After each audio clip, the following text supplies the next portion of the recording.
जय हिंद दोस्तों। आप सभी का स्वागत है अपने YouTube चैनल भावी शिक्षक मंच में। जैसा कि आप सभी लोग जानते हैं, हमारी एनसीईआरटी सीरीज चल रही है और आज जो हम क्लास 6 की ज्योग्राफी जो है उसका चैप्टर नंबर 2 करने वाले हैं, जो कि है हमारा ग्लोब, अक्षांश एवं देशांतर।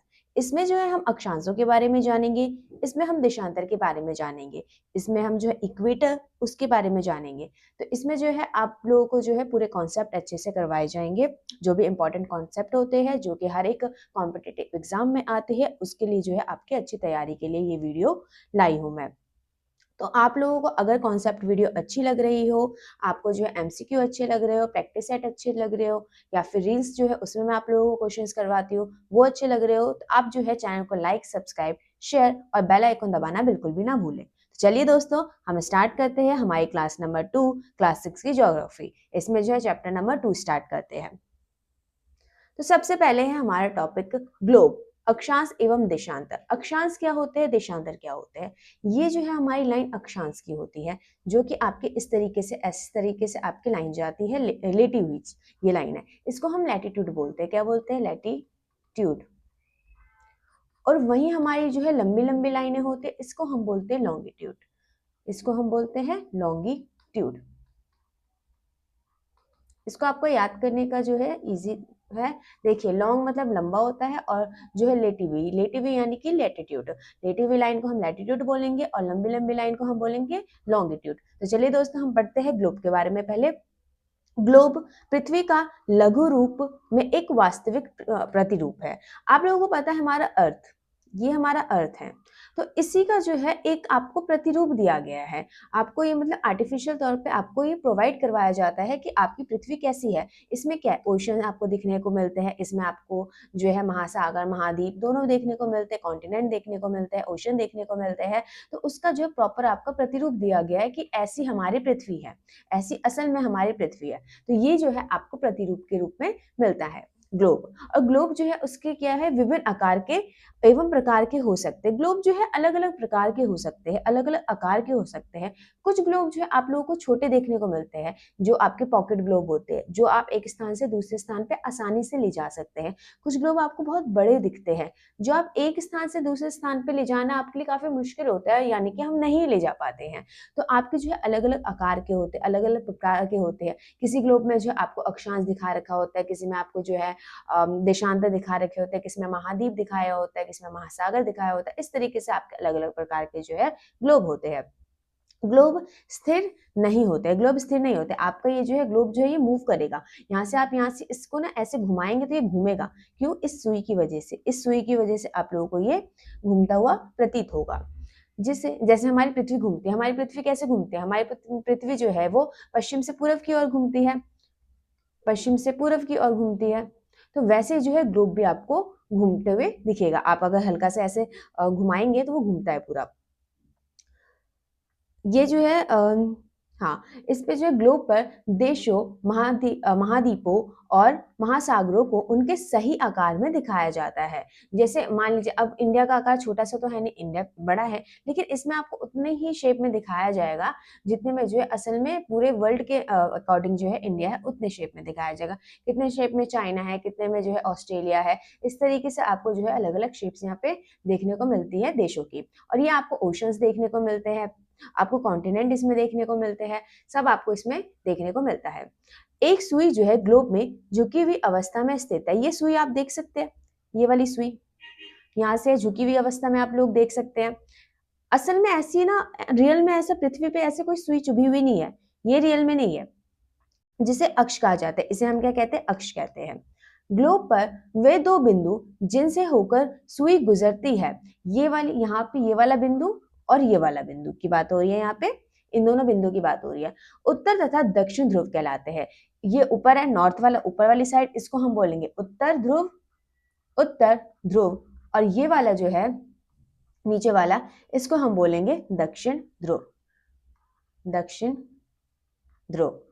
ग्लोब को इस सुई के चारों ओर पृथ्वी की भांति पश्चिम से पूर्व की ओर घुमाया जाता है। ये आपको याद रखना है। जो ग्लोब को जो है वो पृथ्वी जो है वो कैसे घूमती है, पश्चिम से पूरब घूमती है। ग्लोब भी सेम वैसे ही पश्चिम से पूरब घूमता है। और ये आपका जो ये दोनों पॉइंट जो है, ये अक्ष वाला जो आपको पॉइंट दिख रहा है, उत्तर वाली साइड उत्तर ध्रुव बोला जाएगा और नीचे दक्षिण वाली साइड जो है आपको दक्षिण ध्रुव बोला जाएगा। वास्तव में ये सुई नहीं है, ये आप लोगों को याद रखना है। वास्तव में हमारी पृथ्वी पे कोई ऐसी सुई आप लोगों को देखने को नहीं मिलती है।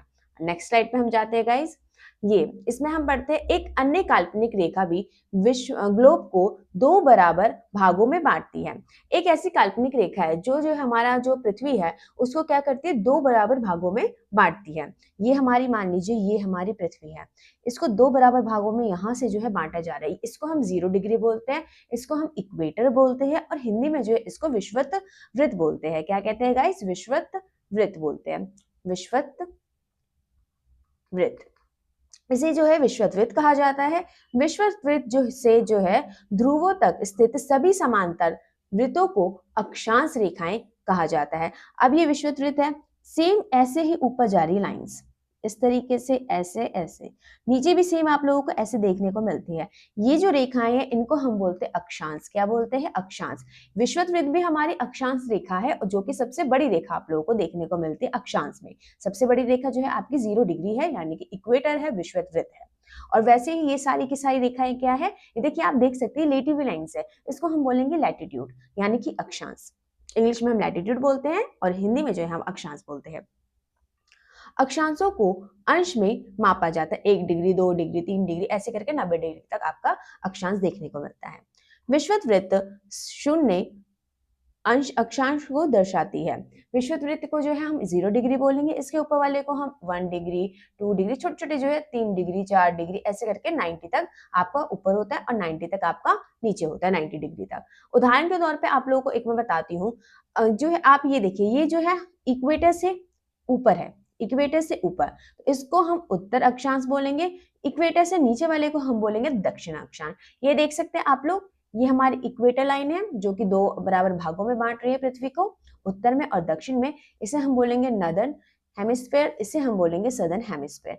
नीचे वाली सदर्न हेमिस्फीयर यानी कि इसको हम दक्षिण से डिकोड करते हैं, ऊपर वाली नॉर्दर्न हेमिस्फीयर यानी कि उसको हम उत्तर से डिकोड करते हैं।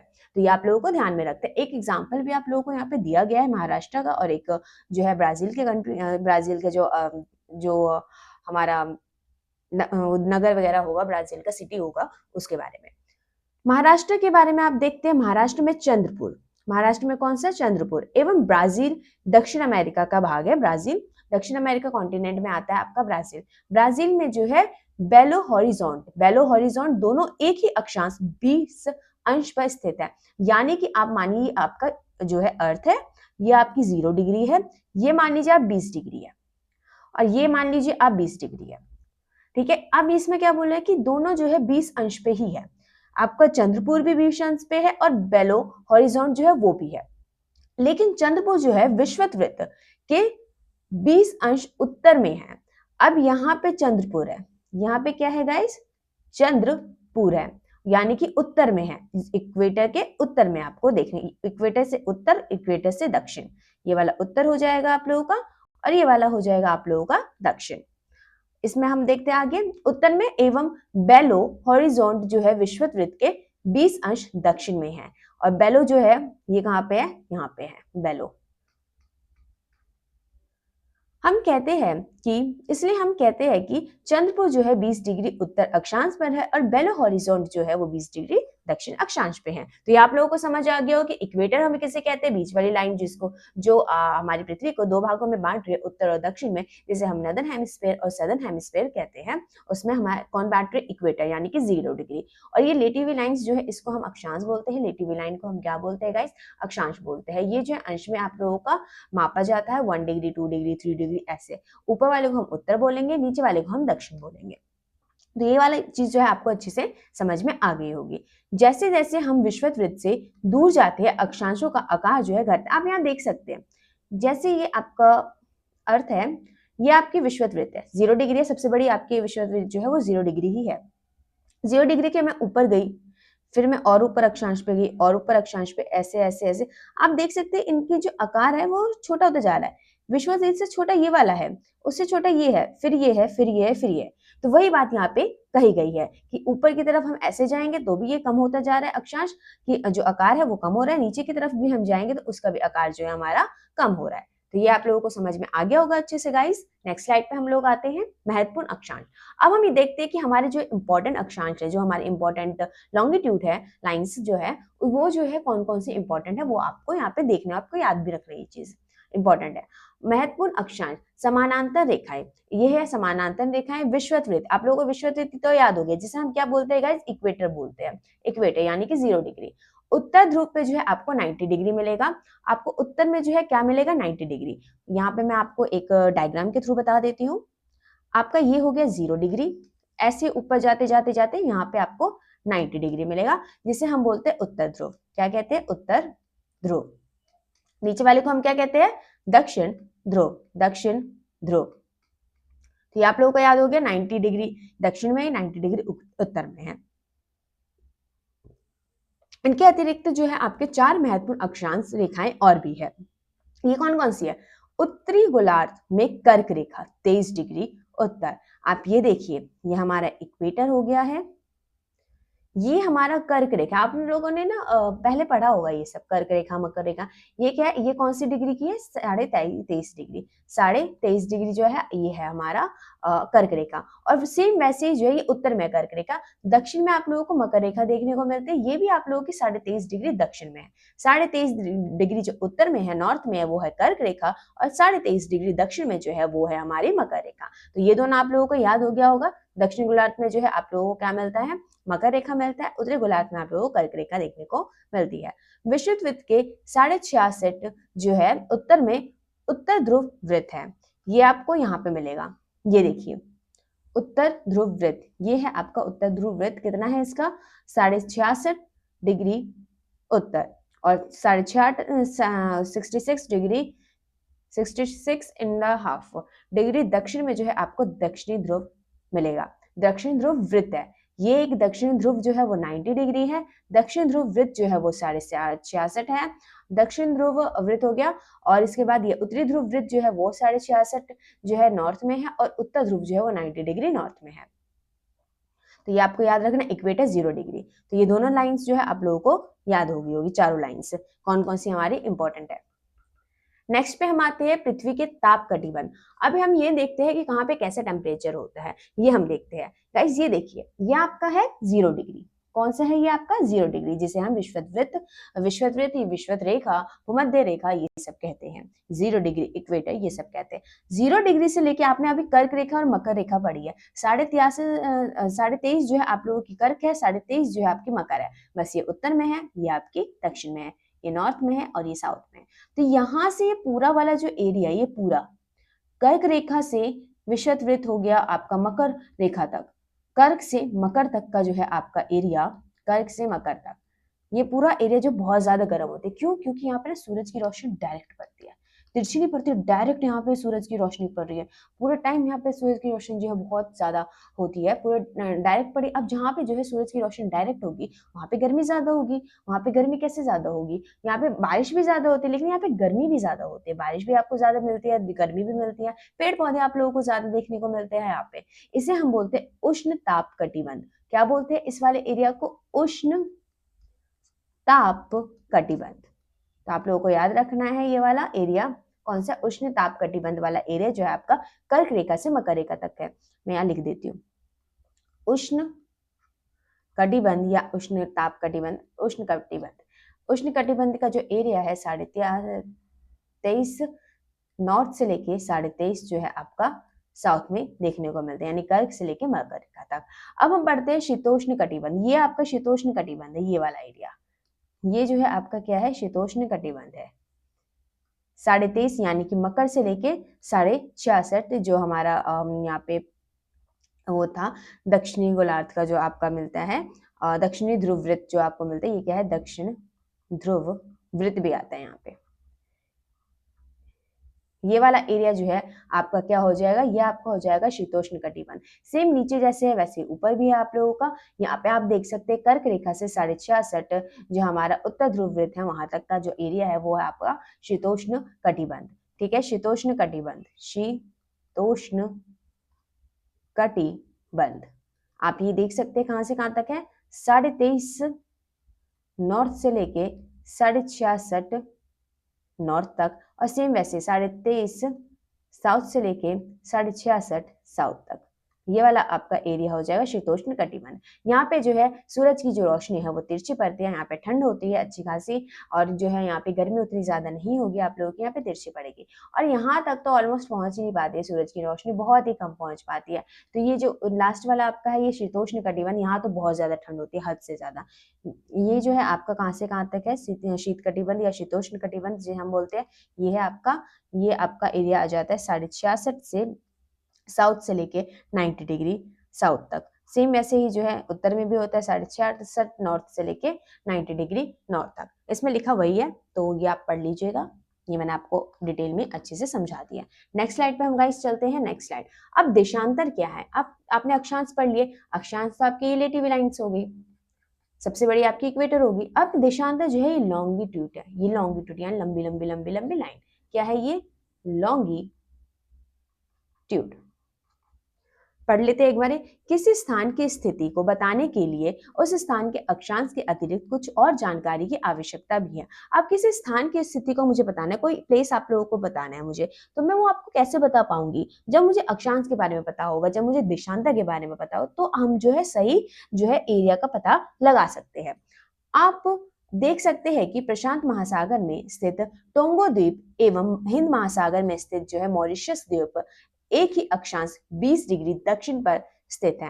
ये दोनों के दोनों कहाँ पे स्थित है, 20 डिग्री। वह एक हमारा मॉरिशस में मिल जाता है आप लोगों को द्वीप, और एक आपका जो है टोंगो द्वीप जो है प्रशांत महासागर में मिल जाता है।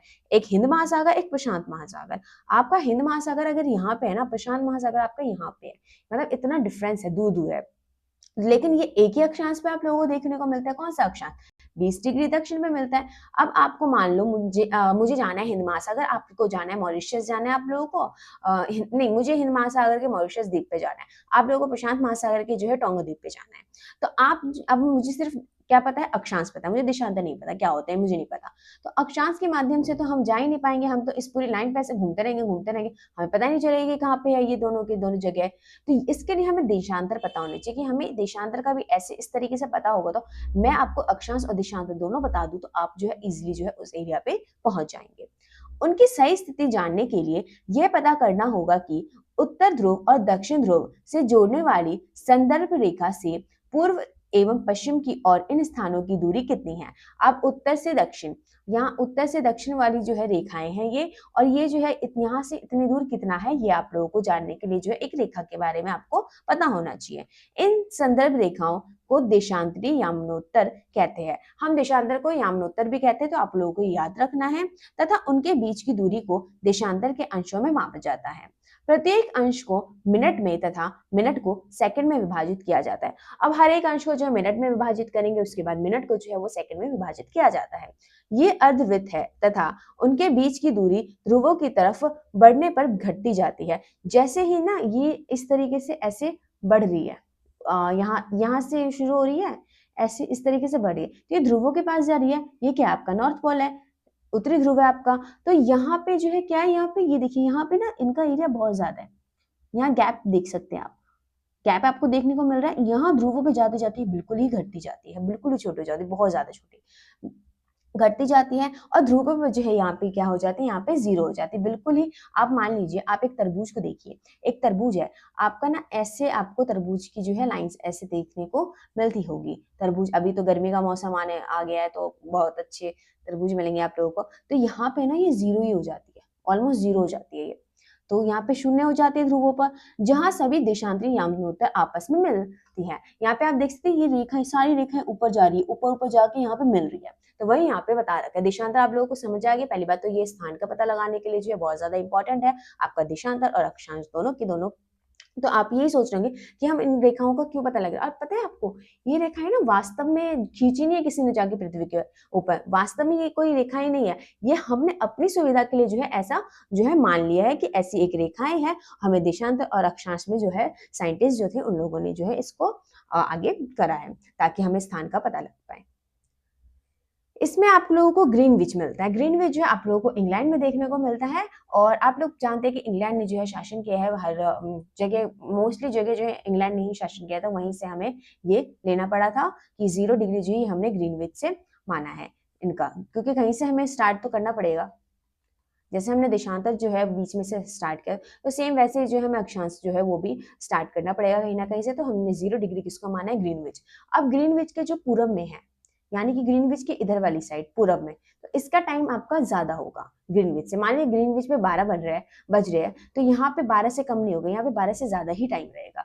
और यहाँ पे पश्चिम में आप देखेंगे तो यहाँ पे आप लोगों को क्या मिलता है? ग्रीनविच से जो है इसमें जो है आपको माइनस, यानी कि आपको जो है कम मिलता है टाइम। यहाँ 12 बजे तो यहाँ 11, 10, 9, 8 इस तरीके से यहाँ पे टाइम हो रहा होगा पश्चिम वाले एरिया में। पूरब में जो है बढ़ेगा, पश्चिम में जो है घटेगा, ये आप लोगों को याद करना है। आप जानते हैं कि पूरब में कौन है? हम लोग पूरब में ही है। ग्रीनविच से हम इंग्लैंड से तो पूरब में ही में पढ़ते हैं ना। हमारा जो देश है, हमारा जो भारत है, पूरब में पड़ता है, तो हम क्या पॉजिटिव लोग हैं, हम पॉजिटिव, यानी कि हमारे यानी कि ग्रीनविच से हम आगे चलते हैं, हम पीछे नहीं चलते किसी से, हम सबसे आगे हैं, ठीक है। और जो पश्चिम के लोगों को पीछे चलते हैं, ये आप इस तरीके से आप याद रख सकते हैं। जहां ब्रिटिश राज की वेधशाला स्थित है, यहाँ पे क्या है? ब्रिटिश वेधशाला आप लोगों को देखने को मिलती है ग्रीनविच पे। गुजरने वाली यामनोत्तर से पूर्व और पश्चिम की ओर गिनती शुरू की जाती है। अब इस वाली जो है, इस वाली से आप लोगों की गिनती स्टार्ट होती है, यहाँ से आपकी गिनती स्टार्ट होती है, टाइमिंग आपको पता चलता है। 180 डिग्री पूर्व और 180 डिग्री पश्चिम यामनोत्तर तक की रेखा पर स्थित है। यहाँ से यहाँ तक जो है आपका 180 डिग्री जाता है, और सेम यहाँ से यहाँ तक जो है आपका 180 डिग्री जाता है। असम में धुबरी जो है 26.5 उत्तर अक्षांश एवं जो है 90 डिग्री देशांतर पर स्थित है। आपको असम का जो धुबरी है वो कैसे पता चला? आपको यहाँ पे अक्षांश दे रखा है 26 डिग्री उत्तर में है, और वहीं आपको 90 डिग्री देशांतर भी आपको दे रखा है कि पूरब में है। पूर्व पश्चिम में बांटा है हमने, ये हमारा देशांतर हो गया। ये क्या हो गया? ये 0 डिग्री हो गया हमारा, और पीछे जो है 180 डिग्री तक हो गया, तो ये हमारा हो जाता है देशांतर। देशांतर ग्रीनविच वाली लाइन है ये आपकी 0 डिग्री, और इधर है ये आपका पूरब है, ये आप लोगों का जो है पश्चिम है, ये पश्चिम है। तो जो हमारा असम का धुबरी है वो आपको यहाँ पे देखने को मिलता है, ठीक है। नेक्स्ट स्लाइड पे हम आते हैं। देशांतर और समय। समय को मापने तथा सबसे अच्छा साधन पृथ्वी, चंद्रमा, ग्रहों की गति है। समय को मापा हम कैसे जा सकते हैं? पृथ्वी से हम माप सकते हैं, उनकी गति से माप सकते हैं, चंद्रमा की गति से माप सकते हैं, और जो ग्रह है हमारे अन्य ग्रह, उनकी गति से हम माप सकते हैं। सूर्योदय एवं सूर्यास्त प्रतिदिन होता है। आप लोगों को पता है सूर्योदय, सूरज प्रतिदिन निकलता है, सूरज जो है प्रतिदिन जो है अस्त होता है, यानी कि डूबता है। अतः स्वाभाविक ही है कि यह पूरे विश्व में समान निर्धारण का सबसे अच्छा साधन है। अब जो सूरज है, आपको ये तो नहीं है कि सूरज जो है कहाँ पर निकल रहा है, सिर्फ इंडिया में निकल रहा है, ऐसा तो आप बोल नहीं सकते। ऐसा आप नहीं बोल सकते ना कि पूरे इंडिया में जो है, सिर्फ इंडिया में ही आप लोगों का सूरज निकलता है, बाकी जो है किसी भी कंट्री में आप लोगों को सूरज देखने को नहीं मिलेगा, ऐसा आप नहीं बोल सकते। क्योंकि जो है सूरज जो है वो आपको हर एक कंट्री में आपको देखने को मिलता है, हर एक कंट्री में जो सूर्योदय होता है, सूर्यास्त होता है, तो आपका इंडिया में भी होता है, बाकी जो आपका एरिया है पूरे वर्ल्ड पे जो है आपका क्या होता है? सूर्योदय होता है। स्थानीय समय को का अनुमान सूर्य के द्वारा बनने वाली परछाई से लगाया जा सकता है। जैसे आप देखेंगे दोपहर में ना परछाई आपके ना बहुत ही ज्यादा लंबी देखने को मिलती है। सॉरी, दोपहर के टाइम नहीं, आपके शाम की टाइम, इवनिंग, जब सूर्य जो है हमारा अस्त होता है, उस समय पे आपको सूर्य डूब रहा है, सूर्य जो है वो डूब रहा है, तो ये परछाई बहुत ज्यादा आपको देखने को मिलेगी इस इंसान की।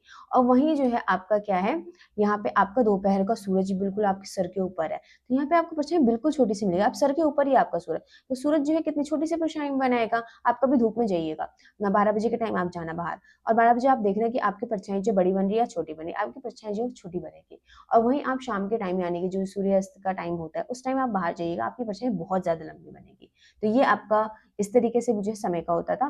ग्रीनविच पर स्थित प्रमुख यामनोत्तर पर सूर्य जिस समय आकाश के सबसे ऊंचे बिंदु पर होगा, उस समय यामनोत्तर पर स्थित सभी स्थानों पर दोपहर होगी। अब जब सूर्य जो है सबसे ऊपर होगा, उसी टाइम जो है आपका क्या होगा, उस समय जो है यामनोत्तर जो है वो स्थित जो सभी स्थानों पर दोपहर होगी। उस टाइम जो है क्या होगा, जो हमारा दिन होगा, उस टाइम पे क्या होगा गाइस, उस टाइम पे आप लोगों का दिन होगा, जब जो हमारा सूरज है वो आप लोगों को कहाँ मिलेगा? सबसे ऊपर मिलेगा, टॉप पे मिलेगा, एकदम ही सर के ऊपर ही आपके मिल जाएगा सूरज। उस टाइम आपका दिन होगा, दोपहर होगी। अब यहाँ पे हम एक बार टाइम का पढ़ लेते हैं। चूंकि पृथ्वी पश्चिम से उत्तर की ओर चक्कर लगाती है, आप लोगों को मैंने कितनी बार बता दिया कि जो हमारा पृथ्वी है वो वेस्ट टू ईस्ट जो है चक्कर लगाता है, वेस्ट से ईस्ट की ओर, पश्चिम से पूरब की ओर। अतः वह स्थान जो ग्रीनविच के पूरब में है उनका समय जो है ग्रीनविच समय से आगे होगी, मैं आपको पीछे बता चुकी हूँ। तथा जो पश्चिम में है जो उनका जो है समय पीछे होगा। ये आपका जो है ग्रीनविच हो गया बीच में, ये आपकी देशांतर हो जाती है, ये आपका पूरब हो जाता है, पूरब में जो है समय क्या होगा, पॉजिटिव होगा। क्यों, हम लोग पॉजिटिव लोग हैं इसलिए। और जो पश्चिम जो है वहां पे आप लोगों को नेगेटिव दिखते हैं, नेगेटिव लोग दिखते हैं इसलिए नेगेटिव होगा उनका, मतलब यानी कि कम होगा समय ग्रीनविच से। समय के अंतर की दर की गणना निम्नलिखित विधि से की जा सकती है। पृथ्वी जो है लगभग कितने 24 घंटे में जो है अपने अक्ष पर 360 डिग्री घूमता है। पृथ्वी जो है कितना, ये हमारी अर्थ है, ये हमारी अर्थ है, तो 24 घंटे में जो है 360 डिग्री घूमने का काम करती है हमारी पृथ्वी अपने ही अक्ष पे। यहीं पे जो है ये क्या करेगी, ऐसे ऐसे घूमेगी अपने ही अक्ष पे। तो वैसे ही आगे बढ़ते हैं, अर्थात वह 1 घंटे में 15 डिग्री जो है एवं 4 मिनट में 1 डिग्री घूमती है। अब 1 घंटे में कितना मिलेगा, 1 घंटे में 360 डिग्री अपॉन में 24 डिग्री, तो इसको आप जो है काटेंगे तो आपका कितना बचेगा, 15 डिग्री आप लोगों का बचेगा। तो 1 आवर में आप लोगों को 15 डिग्री मिलता है। उसके बाद हम पढ़ते हैं 4 मिनट में 1 डिग्री घूमता है।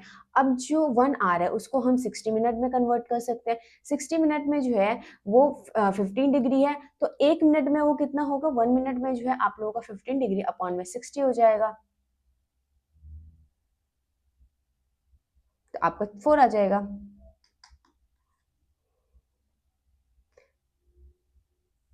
पीछे थे हम, तो आपका यहाँ पे क्या हो जाएगा, यहाँ पे 15 डिग्री जो 4 मिनट में जो है आप लोगों का 1 डिग्री घूमती है। इस प्रकार जब ग्रीनविच में दोपहर के 12 बजते हैं तब ग्रीनविच से 15 डिग्री पूर्व की समय जो है क्या हो जाएगी, ये देखिए ये हमारा ग्रीनविच है, यहाँ पे दोपहर के 12 बजे है। अब पूरब में बोल रहा है 15 डिग्री पूरब, यानी कि टाइम आगे हो गया, ये तो आप लोगों को पता है। 15 डिग्री पूरब में जो है क्या टाइम होगा ये आपसे बोल रहा है, तो 15 को आप 50 से इंटू कर देंगे तो क्या होगा आपका 60, यहाँ पे हो जाएगा आपका 60 मिनट, यानी कि ये कितने घंटे आगे होगी, 1 घंटा आगे होगी, यानी कि यहाँ पे 1 बचेगा, 1 PM होगा। तो यहाँ आप देख सकते हैं 1 घंटा आगे, अर्थात यहाँ पे जो दोपहर का 1 बजेगा। लेकिन ग्रीनविच से जो है 15 डिग्री पश्चिम को समय ग्रीनविच से जो है 1 घंटा पीछे होगा, यानी वहां पे जो 11 बजेगा। ठीक है, जब ग्रीनविच पर दोपहर के 12 बजे होंगे उस समय जो है 180 डिग्री पर मध्य रात्रि होगी। किसी भी स्थान पर जब सूर्य आकाश में अपने उच्चतम बिंदु पर होता है दोपहर में, उस समय घड़ी में दिन के 12 बजते, ये मैं आपको बता चुकी हूँ। जो सूरज जो है सर के ऊपर रहेगा तो आपके वहां पे जो है 2 बजेंगे, 12 PM हो जाएगा। इस प्रकार घड़ी के द्वारा दिखाया गया समय उस स्थान का स्थानीय समय होगा। ये आप देख सकते हैं ग्रीनविच आप लोगों को यहाँ पे मैंने लगा रखा है, इसके जो है आपको यहाँ पे 15 डिग्री आपको इधर जाना है, आपको यहाँ जाना है, तो यहाँ पे जो है 1 घंटा आगे होगा और यहाँ पे आपका जो है 1 आवर जो है माइनस में होगा। हम मानक समय क्यों मापते हैं, अब हम ये पढ़ते हैं कि हमारा जो मानक समय है वो पहली बात तो हमारा इंडिया का मानक समय आप लोगों को यहाँ पे दिखाई दे रहा है, 82.5 डिग्री आप लोगों को देखने को मिलता है यहाँ पे। और हम ये पढ़ते हैं कि ये क्यों मानते हैं हम, मतलब मानक समय हमने माना तो माना क्यों, मानक समय इसलिए माना जाता है कि हम जो है टाइम जो है उसका पता लगा पाए और पूरे जो देश में है जो एक ही टाइम चले, इस वजह से। अब ये नहीं गुजरात में अलग टाइम चल रहा है, गुजरात में मान लीजिए 2 बज रहे हैं और वही जो है असम में आप लोगों के जो है 5 बजे है, तो ये टाइम जो है एक मतलब रेलगाड़ी का जो है उसमें हमें एक स्थान से दूसरे स्थान पे जाने में हमें बहुत दिक्कत होगी और भी बहुत सारी प्रॉब्लम्स हो जाएगी, तो हमें एक ही टाइम मानना है। इस वजह से जो है हम क्या करते हैं, मानक समय को मान लेते हैं कि पूरी कंट्री का एक ही समय मान लिया जाएगा। अब एक जगह से दूसरी जगह जाने में जो है कोई दिक्कत नहीं होगी। रेलगाड़ी को जो है उसमें हमें अलग अलग चेंजेस नहीं करने पड़ेंगे, उसमें टाइम का चेंजेस कर देंगे तो लोगों को काफी कंफ्यूजन हो जाएगी, तो इस वजह से हम मानते हैं। एक बार हम पढ़ लेते हैं इसमें। हालांकि कई कंट्री ऐसी है जिनमें जो है एक से ज्यादा जो है आपको मानक समय मिलता है, क्यों, क्योंकि उनकी जो लंबाई है ना बहुत ज्यादा है, बहुत ही ज्यादा लंबाई है। नहीं हमारी सॉरी चौड़ाई जो है उनकी बहुत ही ज्यादा है, यहाँ उनका शुरू होता है वहां जाके खत्म होता है, यहाँ जाके खत्म होता है उनका। तो अब यहाँ पे कोई टाइम हो रहा है तो यहाँ टाइम में तो काफी डिफरेंट हो जाता है, इस वजह से उनको करना पड़ता है। एक बार हम पढ़ लेते हैं गाइस। अलग अलग यामनोत्तर पर स्थित स्थानों के स्थानीय समय में अंतर होता है। उदाहरण के लिए बहुत से देशांतर से होकर गुजरने वाली रेलगाड़ियों के लिए समय सारणी तैयार करना कठिन है होगा। अब मान लीजिए कितना कठिन हो जाएगा, हमारा रेलगाड़ी हमें एक स्थान से दूसरे स्थान जाना है रेल से, अब उसमें जो है हमें समय उसका निर्धारण करना बहुत ज्यादा कठिन हो जाएगा। गुजरात में अलग समय हो रहा है, असम में अलग समय हो रहा है, तो बहुत ज्यादा हमें प्रॉब्लम हो जाएगी। इस वजह से हमने एक अपना स्टैंडर्ड टाइम जो है उसको स्टैंडर्ड मेरिडियन जो है वो हमने माना हुआ है 82.5 पूरब को, याद रखना है आप लोगों को। भारत में भारत के जो गुजरात के द्वारका तथा असम के जो डिब्रूगढ़ है, एक हमारा द्वारका हो जाएगा हमारा गुजरात में, और जो हमारा डिब्रूगढ़ है वो हमारा हो जाता है असम में। स्थानीय समय में लगभग 1 घंटा 45 मिनट का अंतर है। यहाँ और यहाँ में जो है आपका कितना अंतर है गाइस, 1 आवर 45 मिनट, इतना ज्यादा 2 घंटे लगभग का अंतर है। अब मैंने 2 घंटे मान लीजिए यहाँ पे 2 घंटे पहले रेल चली, और यहाँ तो आपका जो है उस 2 घंटे यहाँ पे 4 बज रहे 4 PM चली, और यहाँ पे मान लीजिए यहाँ पे 6 PM हो रहा है। यहाँ के हिसाब से 6 PM पे चली है, यहाँ के हिसाब से 4 बजे चली है। तो इसमें जो है कितनी कठिनाई होगी लोगों को कि यार वहां से 4 बजे चली है, हमें फिर 2 घंटा आगे करना, हालांकि 2 घंटा ही पूरा नहीं है, 1 घंटा 45 मिनट है, और ज्यादा कंफ्यूजन वाला टाइम है ये। तो इस वजह से हमने क्या हमारा हमारा जो मानक याम्नोत्तर है, हमारा जो मानक याम्नोत्तर है, हमारा जो स्टैंडर्ड मेरिडियन जो है वो हमारा 82.5 पूरब में है। पूरब हम इसलिए मानते हैं क्योंकि हमारा जो पूरा का पूरा इंडिया है वो वर्ल्ड लेवल पे हमारा कहाँ पे ईस्ट में पड़ता है, इस वजह से। जैसे कि हमारे ये इंडिया है, ये जो हमारा अर्थ है, और ये आपका जो है इक्वेटर जा रही है उत्तर दक्षिण, और ये आपकी दिशांतर पूरब पश्चिम, ये आपका पूरब हो जाता है, और ये जो है आपका उत्तर में हो जाएगा, ये आपका पश्चिम में हो जाएगा, ठीक है। और हमारा जो है यहाँ पे आप लोगों को इंडिया देखने को मिलता है, यानी कि ये ना उत्तर में ना ये दक्षिण में, ये सिर्फ और सिर्फ इंडिया जो है हमारा पूरा पूरा पूरा का पूरा जो इंडिया वो पूरब में है, इसलिए हम पूरब लगाते हैं मानक समय के साथ। 82.5 है हमारा, याद रखना आप लोगों को। भारत ग्रीनविच के पूरब 82.5 पूरब में स्थित है, तथा यहाँ पर समय ग्रीनविच समय से 5 घंटा 5.5 घंटा आगे हम ग्रीनविच से, हम पश्चिम भारत से 5.5 घंटा आगे। ये देखिए, ये ग्रीनविच है, 0 डिग्री देशांतर है जिसको हम ग्रीनविच बोलते हैं। ये पूरब की ओर है, हमारा भारत यहाँ पे है, और हम इससे 5.5 घंटा जो है हम इनसे आगे। यहाँ पे 12 बजे, तो यहाँ पे हमारे 5:30 बजेंगे, याद रखना आप लोगों को। कुछ देशों का देशांतरीय विस्तार अधिक होता है, जिसके कारण जो है वहां एक से अधिक जो है मानक समय अपनाए गए। उदाहरण के लिए रशिया हम देख लेते हैं, रशिया हमारा काफी अच्छा दोस्त है, तो उसी के बाद हमने एग्जाम्पल यहाँ पे लिया हुआ है, हालांकि ये एनसीईआरटी में दे रखा है, तो आप लोग को ये ध्यान रखना। 11 मानक समय इनके पास, हमारे पास 1 है, इनके पास 11 है, 10 गुना ज्यादा है, ठीक है। नेक्स्ट स्लाइड पे हम आते हैं। तो गाइस हमारा तो कंप्लीट हो चुका है अब, तो थैंक यू सो मच। आज का चैप्टर हमारा कंप्लीट हो गया। चैप्टर नंबर 2 जो है आपका, चैप्टर नंबर 2 जो है वो कंप्लीट हो चुका है। चैप्टर 1 पहले ही कंप्लीट हो गया था। अब जो है हम चैप्टर नंबर 3 को कंप्लीट करेंगे अगले क्लास में, यानी कि कल जो है हम चैप्टर नंबर 3 को कंप्लीट करेंगे। फिर हमारा होगा हमारा आगे जो है हमारा वेडनेसडे, थर्सडे, फ्राइडे, ये तीनों जो है आपके जो है प्रैक्टिस सेट चलेंगे। प्रैक्टिस सेट कौन से नंबर के होंगे? ज्योग्राफी का जो है ये आपका होगा 1, 2 और 3 नंबर के आपके होंगे। ये चैप्टर्स भी जो है 1, 2, 3 जो है ये आप लोगों को इसमें मिक्स क्वेश्चंस होंगे इसमें तीनों चैप्टर्स के, तो आपको अच्छे से अपना प्रैक्टिस सेट भी करना है। और कॉन्सेप्ट मुझे उम्मीद है कि आपको बहुत अच्छे से समझ में आया होगा गाइज। तो आप लोग जो है चैनल को लाइक, सब्सक्राइब और शेयर करना, और साथ ही साथ बेल आइकन दबाना ना भूलें। आपको अच्छी लग रही होगी वीडियो, मुझे उम्मीद है, तो आप लोग प्लीज ज्यादा से ज्यादा जो है सब्सक्राइब कीजिएगा और शेयर कीजिएगा और लाइक कीजिएगा, और बेल आइकन दबाएंगे तो आपको जो है नेक्स्ट वीडियो की अपडेट जो है मिलती रहेगी इस वजह से। तो थैंक यू सो मच ये पूरी वीडियो देखने के लिए। अब हम मिलेंगे कल अपनी क्लास, यानी कि चैप्टर नंबर 3 को हम कंप्लीट करेंगे। तो जय हिंद दोस्तों, मिलते हैं कल नेक्स्ट वीडियो में।